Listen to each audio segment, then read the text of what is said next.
Oh, you're giving baby tissue? That's nice, Kiva. Hi everyone, welcome back to my channel. Thank you so much for clicking on this video. As you can see from this house video, this is going to be 5 things I'm doing the same with baby number 2, which is obviously Lev. And well, I guess I shouldn't say obviously. If this is the first of my videos you're watching, my first baby's name is Jude, a girl. She was born in October 2021.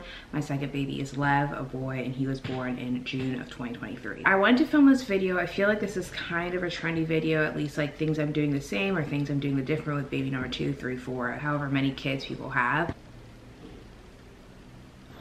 I thought I heard Lev, but I actually think it was Jude downstairs, who she's with Corey right now. I'm filming this quite early in the morning, like you're hearing my very early morning voice. Only said like a few words to Corey and Jude this morning, so you're getting me fresh. Anyway, I wanted to film this video because obviously I have 2 babies and there are a number of things I'm going to do the same. I mean, there are some obvious things that I'm not going to talk about, like I'm gonna give him a bath or we're gonna feed him, things like that. I want you to talk about the more kind of like the things that are free range, like parents can take different avenues when it comes to these things. So I'm just gonna go over them. It's probably gonna be a shorter video. It's just gonna be chatting.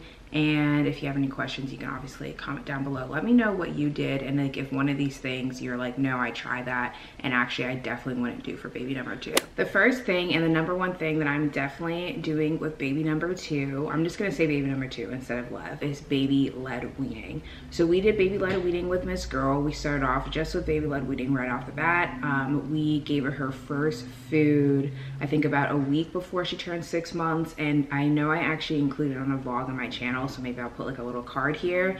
And baby-led weaning went great for us. I know that a few people in our lives were like, what's going on? So you really need to know the difference between gagging and choking. If you are deciding to go the baby-led weaning route, I would also highly recommend doing some kind of CPR training. We did that when I was pregnant with Jude. We actually had someone come into our home and like have like mannequins and everything. And then she also like gave us pamphlets and just all this information via email. So it was very helpful. And obviously it's worth the cost for your baby's safety. I also do attribute Jude's eating habits a lot to baby-led weaning. I know this is not the case for all babies, so probably some of it's just luck, and I think the way we approached food overall. So what we did, we started Jude with like non-sweet vegetables. So her first foods were like broccoli, well, I guess avocado is technically a fruit, but like, well, not sweet vegetables is what we started with. And then we went to like sweeter vegetables like potatoes, I'm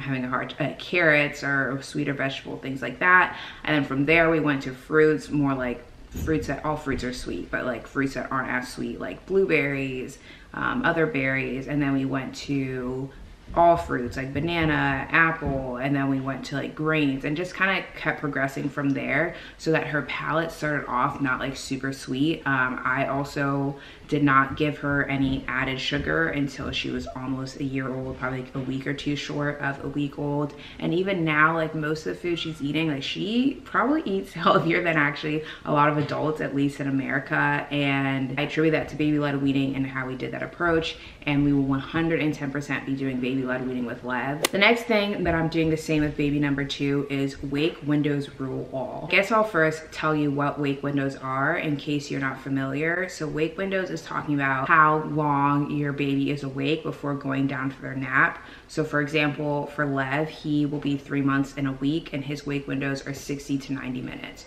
So when he wakes up from the day or wakes up from a nap, he'll be awake again for around an hour to an hour and a half, and then he'll go down again. And the way you determine wake windows, you can look up guidelines online, and that's helpful, but I really do think you have to kind of play a little bit of trial and error, because all babies are going to be different. So some signs that your wake window is either too short or too long for your baby is if it's taking them a long time to fall asleep, if they are going to sleep and taking like super short naps consistently, and by that you can kind of shift their wake windows. And wake windows are something you have to shift as your baby gets older. So right now, like for example, Jude will be 2 next month, and her wake windows are about like a little bit over 5 hours up until like 6 hours, and anything after 6 hours you're getting a not happy little girly. By wake windows rule all, I do put my babies on like a somewhat schedule, not a strict schedule, because they are babies, but that works for our family.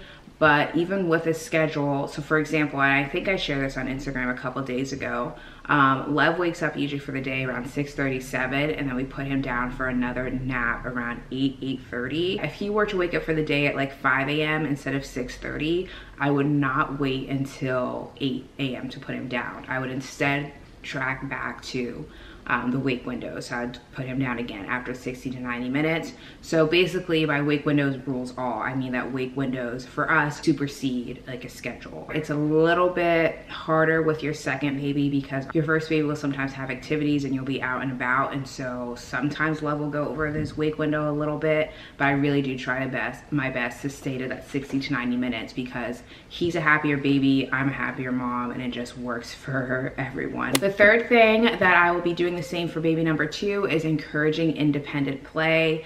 This is something I feel like I've also spoke about a little bit on my channel, but with Jude from a very young age, and you can kind of see a little bit of it, I would put her on this play mat, let her play by herself. I would interact with her, let her play by herself, and I've been doing the exact same with Lev. I'll put him down, let him play. He gets a little fussy, pick him up and soothe him, put him down, and it's really just teaching them that I don't have to be their main source of entertainment. With Lev, it's actually been harder in the beginning. He's definitely more of like, he wants to be a held baby. But now as he's getting a little bit older and like can see more, it's actually easier because when Jude is playing near him, she keeps him entertained as well. So he'll like play by himself, look over like, what's big sis doing, and like play by himself. So it's been a little bit easier on my part, but oh, my battery's gonna die. As you can see, that's when I had to stop because my battery died, and now Jude girl's coming down the stairs. You want to join me? So I'm gonna be speaking quickly. Up. All right, so as I was saying, yeah, encouraging independent play is just something fostering as they get older, like Jude girl's age, and obviously older than her because she's not even 2. But it is, don't touch please. It is just, I feel like necessary. Like you can't always entertain your kids, you have to get things done. And also it's good for them as they become an adult. Like you're not always going to have someone near you. I want my kids to like to spend time with themselves and not feel like they always need someone by their side. The fourth thing that I'm doing to say with baby number 2 is teaching sign language. Let's actually see if Miss Girl will be an example for us, but she might not. Gibo, how do we say all done? All done. How do we say Melky? She's busy and I'm not gonna like make her be like a little show. We saw the all done, so that was something we've taught Jude from, I think the first one she officially learned was Melky because she liked breast milk, and she probably started signing that back to us when she was like 10 months or so. Then we taught her more, we taught her all done, as she said. So like even now that she can talk and she says all done, she'll still sign all done most of the time when she's saying it. We taught her water. She actually learned please, which she'll still do, from Miss Rachel, if you see on YouTube. And she knows the sign for cow, which is funny. She learned that on one of her shows too. Anyway, teaching babies baby sign language is just very useful because you can teach them the sign language before they are able to actually speak. And so they can communicate with you for a little bit and in like slight subtle ways, which is very helpful when they're little. I think just keep to like 3-4 signs when they're young, and then as they get older, you can build upon. With us, as I said, we did Melky, all done, water, more is one that I would definitely recommend because when your baby's eating, they can ask for more or they can say all done. Water is also nice, and it just really helps you communicate with your baby before they can actually speak. And we will 110% be doing the same with Lev. It is just any way you can communicate with a baby is going to help you avoid outbursts, help them avoid frustration. You need a tissue? Please. Please. Yeah, she's getting annoyed with me. And we have Lev Boy and Corey here now. Say good morning.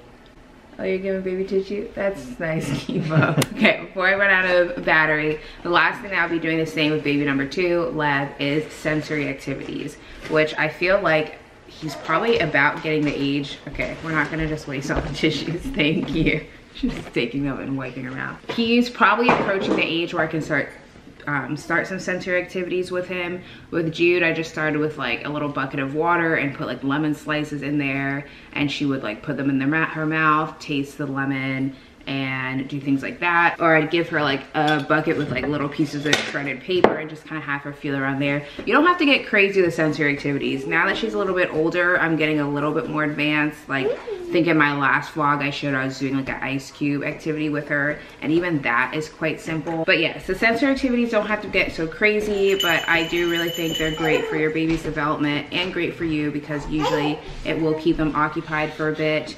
And it is definitely something I'll be doing with Lev, our baby brother. Jude girl, do you want to say bye with me? You can say bye. All right, well, those are the top 5 things that I will be doing. The same thing with baby number 2, aka Lev. Baby number 1, Jude. You can hear Lev speaking. I hope that was helpful, hearing all those things. Again, let me know if there's some things that like I didn't mention that you'll definitely do with baby number 2, or things that I did mention that you're like, no, I absolutely won't do that with my second baby. And I hope you enjoyed hanging out with me. Bye.